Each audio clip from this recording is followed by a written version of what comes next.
Hey everybody, welcome back to Mini Bike Mike's Garage. Thanks for tuning in for another day in the life in our shop here. 2022 Champion, Icebear Champion 125cc that I've got on the table. I've got multiple videos on it over the last few weeks. We did some performance runs, testing going all the way from stock, all the way to bigger carburetors, to bigger tires, and so forth. And I am extremely happy with the bike. It runs great, it rides great. I haven't had any assembly issues, nothing's come loose on it. I've got 75 or 80 miles on the bike, just shy of 100 miles on the bike. And I could not be happier with it. It's worked great. So consistently hits 55, 56, 57 mile an hour, cruises pretty comfortably at around 50, which is more than enough for me. I don't really need it to go any faster than that. So I'm done with performance type stuff. I am going to leave it in the configuration that it is with that carburetor. I may change to a different better exhaust from where I cut out whatever that little thing was right there, and still probably an aftermarket exhaust. Looks the same, but get rid of where it looks kind of funky right there where I cut out that little converter or spark arrestor or whatever the hell that little thing is.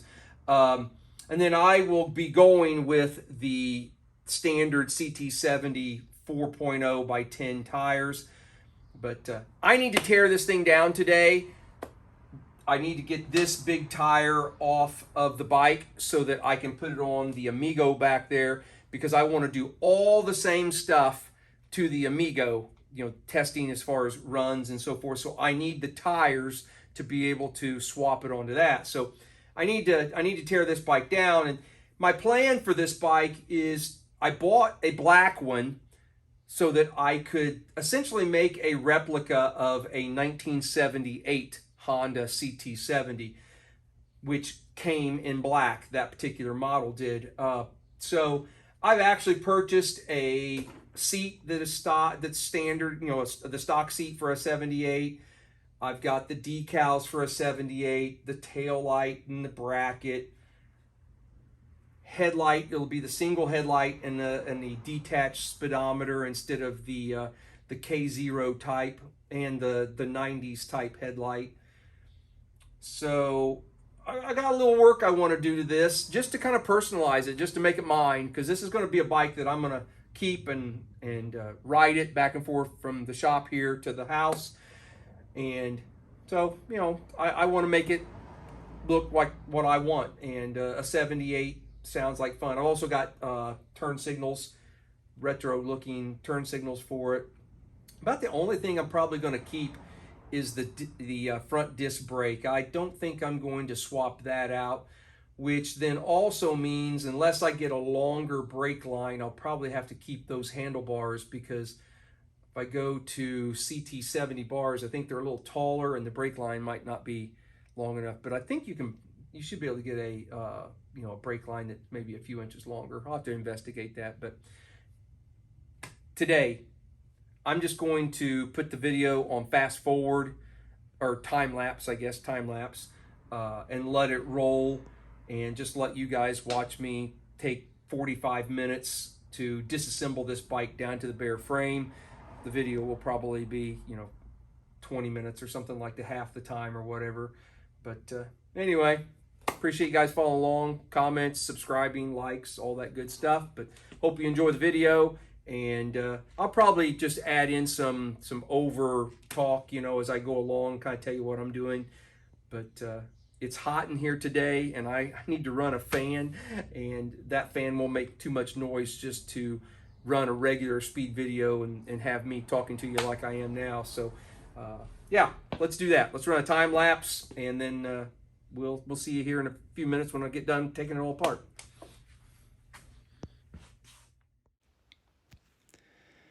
All right, so I started the disassembly process by taking off the foot pegs and kickstand, and I used my little engine lift that I have. I bought it off of Amazon. It's an Orion Motor Tech OMT. I'll look it up and see if I can find a link on Amazon and post that in the description. I made a little bracket for it that bolts to it. I can take it on and off, and it's got a plate that will bolt to the bottom of the engine where the foot peg mounts. So I can lift the entire bike just from that lift and that mount. So that's what I'm doing there.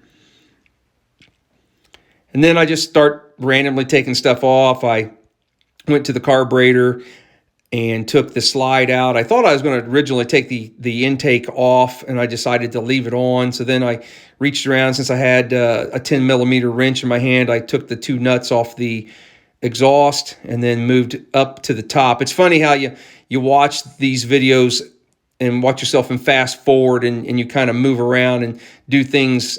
When you see it played, on video, it doesn't make any sense. Well, why did I do that? Why did I skip around? So I went to the top of the bike and started taking off some things. There goes the back rack and the tail light and so forth. And then we'll eventually get to, we're taking out the battery right now. And in just a few moments, we're going to hit a funny spot right here as I try and take out the battery box.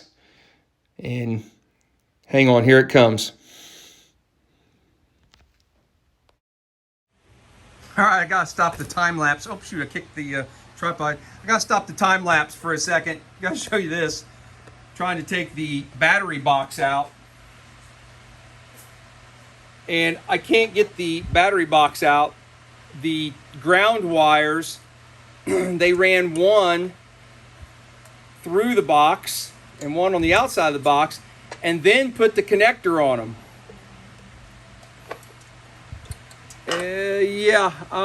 Gosh, I'm gonna have to unfortunately cut that one wire to get that. I can't get that off of there. There's no break in that anywhere, is there? No trick to that. No. So anyway, just wanted to show it to you. I just got tickled, thought it was funny. All right, so after getting the battery box issue resolved by cutting one of the wires, I just continue to disassemble the bike, get the tail light and the exhaust off. I think I'm taking off the voltage regulator. Looks like I'm going to tackle the tank now. And the tank was a little bit of a bear to get out. It doesn't look like it in the fast forward, but I struggled with it a little bit. It's a pretty tight fit. Mine didn't come out super easy. So then I go down, start working on the swing arm and getting the rear wheel off. Now I will say that the fix I did on the swing arm a week or so ago, that's held up really well with the washers in there. I've had no play in that. Been very pleased with how that has worked. So looks like I've moved up to the front end now, the handlebars, taking the controls off the bars and the grips. Had to take the headlight out to be able to unplug some of the wiring to get the controls out. I take off the front master cylinder for the front brake, but couldn't remove, and also took off the caliper, took it loose, but I couldn't get it out. I have to wait until I take the top clamp off of the forks to be able to get that off of the bike. That just wouldn't fit through any of the openings, so that's what I'm doing. Had to use an adjustable wrench to take off that nut. It's a bigger nut than a Trail 70 has. It's a 30 millimeter, I think, instead of a 29. And it was nice how easily the forks came apart. New stuff works a lot easier than 50-year-old stuff. Came apart really easy. So pull the rest of the wiring and get ready to pull the frame off, and we're just about got this thing taken apart. Oh, I forgot when I was doing the wiring, I forgot this bike had electric start, so I had to go back and take off those wires. Well, there you go. That is the aftermath of a 30-minute jam session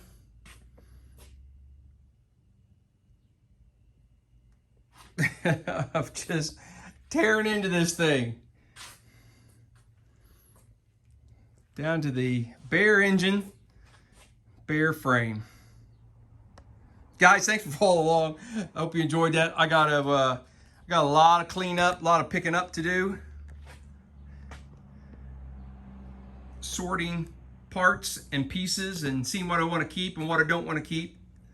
So appreciate you guys following along, and continue to look forward to videos on this bike as we transform this 2022 Icebear Champion into a 1978 Honda CT70. Guys, have a great day. See you on the next video.